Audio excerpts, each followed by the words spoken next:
बिस्मिल्लाहिर्रहमानिर्रहीम, अस्सलाम वालेकुम।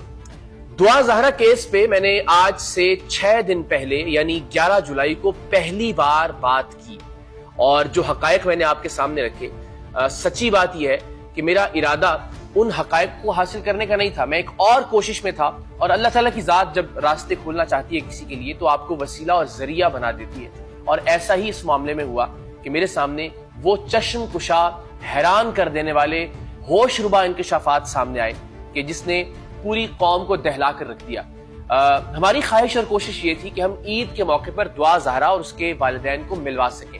दुआ ज़हरा के वालिदैन को हमने दरख्वास्त की कि आप प्लीज़ अपनी बच्ची से मिल लीजिए इस मौके पर। देखिए, शायद कोई ऐसा इबहाम, कोई ऐसी बदगुमानी दूर हो सके अगर हमारी वजह से, तो हम ऑफ कैमरा यानी कैमरे के बगैर ये कोशिश करते हैं कि आपको और आपकी बेटी को मिलवा दें।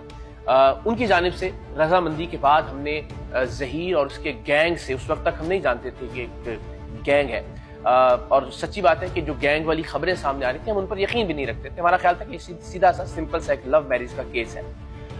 हमने दुआ ज़हरा और ज़हीर के गैंग से रब्ता करने की कोशिश की। हमने उनसे कहा कि वालिदैन मिलना चाहते हैं, हम सिक्योरिटी की जिम्मेदारी लेते हैं, हम सेफ्टी की रिस्पॉन्सिबिलिटी लेते हैं, हम आपकी मर्जी का मकाम आप चाहें तो हम उसके लिए भी तैयार हैं, और आप अगर ये जिम्मेदारी हमें दें तो हम अपनी मर्जी का मकाम मुंतखब करेंगे। वहाँ पे पुलिस का इंतजाम करना पड़े, प्राइवेट सिक्योरिटी का इंतजाम करना पड़े, हम दुआ ज़हरा के वालिदैन को ना आपकी लोकेशन से आगाह करेंगे, ना मिलने के वक्त से आगाह करेंगे। बस हम उन्हें वहाँ अचानक ले आएंगे और मुलाकात के बाद अल्टीमेटली फिर आपको बहिफाजत आपकी वापसी के मकाम तक पहुँचाना भी हमारी जिम्मेदारी होगी। ये प्रोपेगेंडा किया गया है जी, चूंकि वो हम उनका इंटरव्यू करना चाहते थे और उन्होंने इंटरव्यू करने से इनकार कर दिया, तो शायद इसलिए हमने पहली वीडियो जो हकायक पर मबनी थी और इसमें हमने बताया कि दुआ ज़हरा को जिस्म फरोशी के अड्डे पर फरोख्त करने के लिए अगवा किया गया था।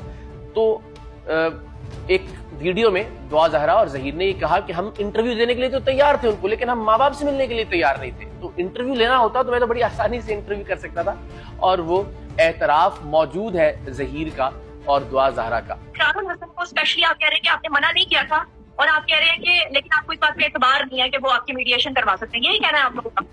हाँ जी बिल्कुल, इंटरव्यू की हद तक हमने बोला था कि इंटरव्यू की हद तक अगर वो चाहते हैं तो कर सकते हैं। सो अल्टीमेटली हम पर भी इंकशाफात होते रहे।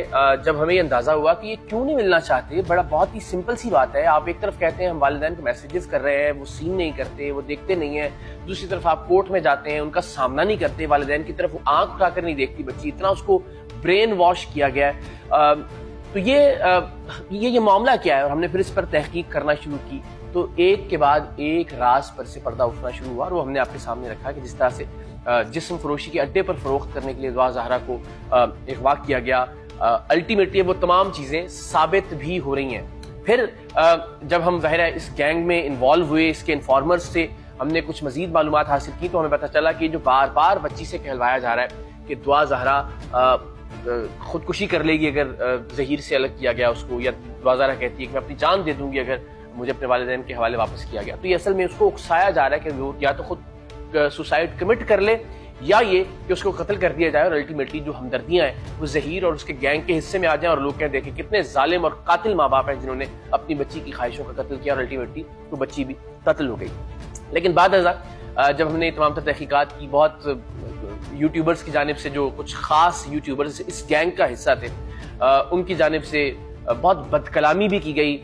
मैं हैरान हूँ कि दुआ ज़हरा के वालिद के बारे में, उस शरीफ नफ्स शख्स के बारे में न जाने क्या क्या कुछ कहा गया, कौन कौन सा इल्ज़ाम नहीं है जो उनके ऊपर लगाया गया। लेकिन अल्टीमेटली हक और सच की फतह हुई।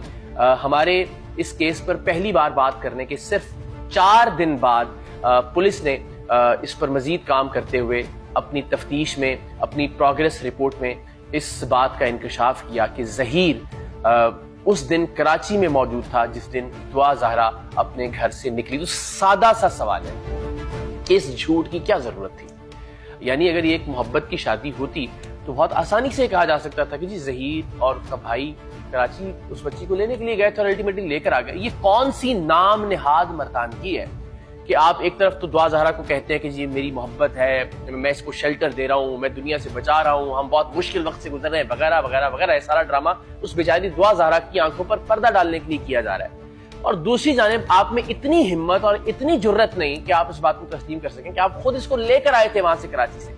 आप ये कहते हैं वो तो आ गई थी और घर के बाहर आके मुझे मैसेज किया